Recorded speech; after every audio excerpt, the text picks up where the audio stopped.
Isang young kapamilya star ang kamakailan lamang ay nakakuha ng atensyon dahil sa biglang pag-usbong ng kanyang karir sa mga serye at proyekto ng network. Ayon sa mga insiders, may balitang pang posibleng mapapanood siya sa ibang network sa nalalapit na buwan at nagiging usap-usapan na kung tama ang hula, ito ay sa TV5.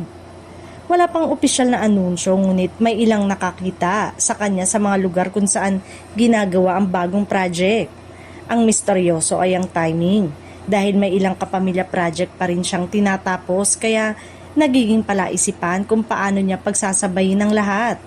Ang young star na ito ay kilala sa kanyang versatility kaya kahit saan siya mapunta, drama, romance o action siguradong magiging highlight at mapapanood ng maraming fans. Ito rin ang dahilan kung bakit excited ang publiko sa posibilidad ng kanyang bagong proyekto.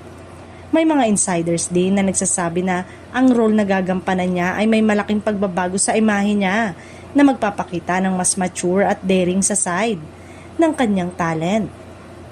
Ito raw ay isang career-defining kung tunay ngang mapupunta siya sa bagong network.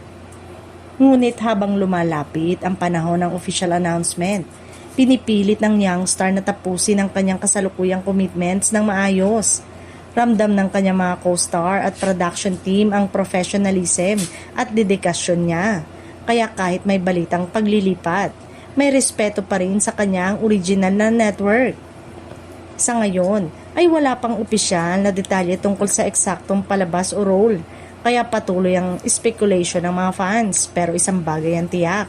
Ang young star na ito ay isa sa mga talent na siguradong aalagaan ng bagong network at magiging pasabog sa telebisyon sa susunod na mga buwan.